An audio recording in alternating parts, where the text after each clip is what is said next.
Alright guys, so if you're watching this video, आपके सी intermediate के exams खत्म हो चुके होंगे, हफ्ता 10 दिन हो चुके हैं उनको खत्म हुए, सी फाउंडेशन के एग्जाम्स भी खत्म हो, थोड़ा टाइम हो चुका है, 4-5 दिन हो चुके होंगे, 2-3 दिन हो चुके होंगे। The reason I am making this video is कि आपने एक हफ्ते एटलीस्ट रेस्ट कर चुके हो अब अपने एग्जाम्स खत्म होने के बाद, ठीक है। नाउ व्हाट, एक हफ्ते के रेस्ट के बाद एक हफ्ते आपने आपको जो खाना होगा आपने खा लिया, एक हफ्ता आपको जहाँ जाना था, जिनसे मिलना था, अपने दोस्तों से आपने मिल लिया, ठीक है। Now what, how to get back schedule पे, हाउ टू प्रोग्रेस लाइफ में फर्दर, ठीक है। क्योंकि एग्जाम्स तो हो गए आपके, अब आप बिल्कुल जब तक रिजल्ट्स का वेट करोगे तब तक you can't spend your time 1-1.5 महीना जितना भी आपके पास है बिल्कुल ऐसे ही कुछ भी करते हुए, ठीक है। You need a system, you need to progress further, ठीक है। आपको if you have been watching my videos थोड़े टाइम से, यू नो कि the most important thing that we do here is progress. We set goals and we achieve them step by step, actions लेके, ठीक है। So what are the actions you need to take अगर आपको start करना है workout करना है, या फिर यू नो एनी अदर गोल, जो भी आपकी कोई हॉबी परस्यू करनी है आपको, या फिर you just want to get fit, थोड़ा आपको फिट होना है, आपको फिटनेस जर्नी अपनी प्रोग्रेस करनी है। If you are too skinny अभी और you have to bulk, you need to bulk up a bit, या फिर अगर आप already you are fat and obese and you need to trim down थोड़ा, you need to get an a bit of aesthetic physique.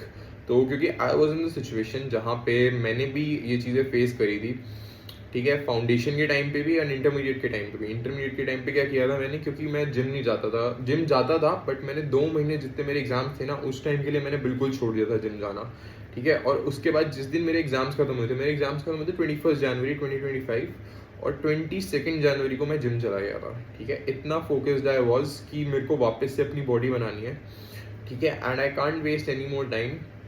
ये exams थे, पता है मेरे को, वो फर्स्ट नंबर 1 प्रायोरिटी पे थी, बट मेरी अब नंबर 1 प्रायोरिटी जब तक रिजल्ट्स नहीं आते मेरे, क्योंकि जब तक रिजल्ट्स नहीं आएंगे I don't know what is definite अब आगे क्या स्टेप लूँगा मैं, ठीक है। क्योंकि मेरे एग्जाम्स मीडियम गए थे, आई न्यू कि मेरे 50-50 चांसेस है पास होने के, ठीक है। क्योंकि मैंने हर एग्जाम में ऑलमोस्ट 90 मार्क्स का अटैम्प्ट किया था, टैक्स को छोड़ के। टैक्स में मैंने 75 मार्क्स का अटैम्प्ट किया था, बाकी सारे सब्जेक्ट्स में 90 to 95 मार्क्स का अटैम्प्ट किया था।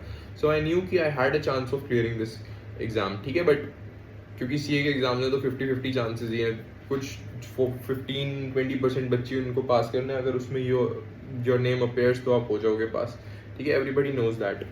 हाँ जी, तो नेक्स्ट डे मैं जिम चला गया था, ठीक है। नेक्स्ट डे से मैंने अपनी फिटनेस जर्नी वापस से स्टार्ट कर दी थी, क्योंकि मैं 2 महीने से जिम नहीं गया जी। तो 22 जनवरी को मैं जिम चला गया था, क्योंकि मैं 2 महीने से जिम नहीं गया था तो मेरा प्रोग्रेस थोड़ा कम हो गया था, मेरा मसल मास गिर गया था और मेरे बॉडी पे फैट थोड़ा ज़्यादा आ गया था, जिसकी वजह से आई हैड टू पहले तो मुझे वहीं पे पहुंचना था जहाँ पे मैं पहले था, ठीक है। प्रोग्रेस तो बाद में होगा, पहले अभी मैं करंट स्टेट पे हूँ जहाँ पे अभी मैं जितने 3 महीने पहले मैं जहाँ पे था, अभी मुझे अपनी करंट स्टेट को एटलीस्ट अपने 3 महीने पहले वाली स्टेज पे लाना है, जिसके बाद I am going to progress further, ठीक है। तो वहाँ जाने के लिए मैं रोज़ जिम जा रहा था, I was doing cardio, I was use to do skipping, रोज़ स्किपिंग करता था मैं अराउंड हाफ एन आवर, 100 के आई गेस 12 to 15 सेट्स करता था, ठीक है। And if you need a step by step workout guide ना, if you are a beginner, intermediate, या फिर you are a advance level के लिफ्टर हो, तो I have compiled all this, all my workouts, all my hacks, study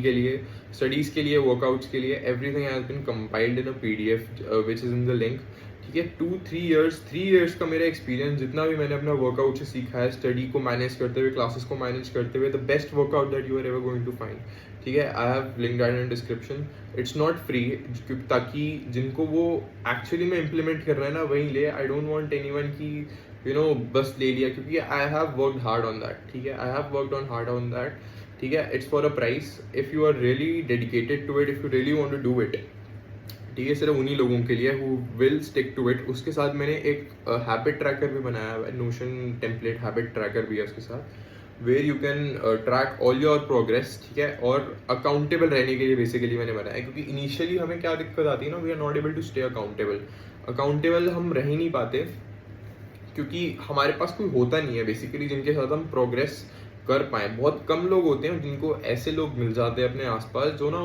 जिनके साथ उनके goals align हो जाएं बेसिकली, ठीक है। अगर आपके पास कोई फ्रेंड है जिनको भी बॉडी बनानी है, तो आप उनके साथ जा सकते हो, योर गोल्स अलाइन, तो आप ना साथ साथ करते हो ना, you have an accountable friend, ठीक है। अकाउंटेबिलिटी क्या, कि आप उनको बता रहे हो कि कहाँ आप लैक कर रहे हो, ठीक है, आप उनके साथ साथ बताते जा रहे हो उनको कि कहाँ आप लैग कर रहे हो, या फिर आप कहाँ पे आपको एक नया हैक पता चला, या फिर कहाँ आपने प्रोग्रेस किया, कहाँ पे आपको सिचुएशन डिफ़िकल्टी फेस हुई।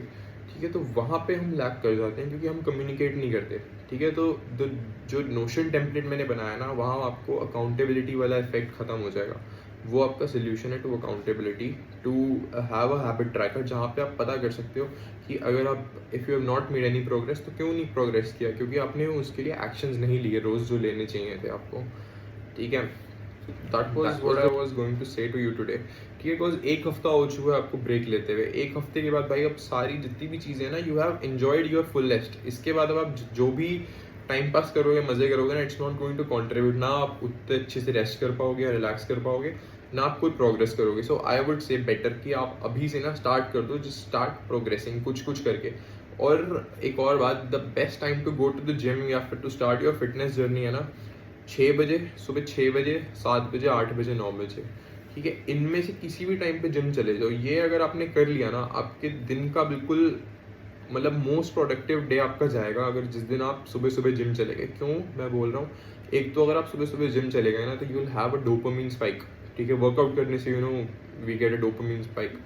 आपका डोपामिन स्पाइक हो जाएगा, आपको पूरा दिन इतना अच्छा फील होगा, you will feel productive, you will feel कि मेरे को ना काम खत्म करना है। वो आप उस जोन में आ जाओगे ऑटोमेटिकली। ठीक है, प्लस सुबह सुबह जिम्स जो होते हैं ना, इतने ज़्यादा भीड़ नहीं होती उनमें जितनी शाम को होती है।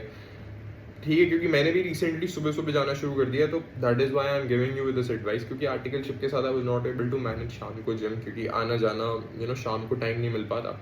बट सुबह सुबह इट्स बेटर। सुबह सुबह मैंने जाना शुरू कर दिया, and trust me guys, it's the best thing you can do. ठीक है, 6 बजे चले जाओ, 7 बजे चले जाओ, 8 बजे चले जाओ। बट अगर आप नहीं उठ पा रहे या किसी रीज़न से you were late last night, तो उसको बहाना मत बना लेना कि मैं जिम नहीं जाऊँगा क्योंकि मैं 7 बजे नहीं गया है, सुबह सुबह उठा नहीं। ठीक है, वो चीज़ आपको देख के चलनी है। एंड द नेक्स्ट थिंग जो मैं बोलूँगा ना, कि अगर आपको अभी भी लग रहा है कि ये मेरी एडवाइस थी for the people who are, जिन्होंने अपने एग्जाम्स अच्छे से दिए हैं, हु हैव अ चांस कि वो नेक्स्ट एग्जाम में मतलब वो क्लियर कर जाएंगे, they will go to the next level. But क्योंकि ICAI का एग्ज़ाम है, कोई बच्चों का एग्ज़ाम नहीं है, तो आई नो ओनली 15-20% बच्चे विल क्वालिफाई, ज़्यादा से ज़्यादा 25% बच्चे विल क्वालिफाई। द रेस्ट 75%, 70% जिनका अभी भी दे आर डाउटफुल, जिनके एग्जाम्स उतने अच्छे नहीं गए at par with the preparation. तो एक ही चीज़ मैं उनको बोलूँगा कि जस्ट लॉक इन भाई, अब now is the time to lock in. ठीक है, वापस से ना अपनी किताबें खोल लो, नोट्स खोल लो, क्लासेस खोल लो।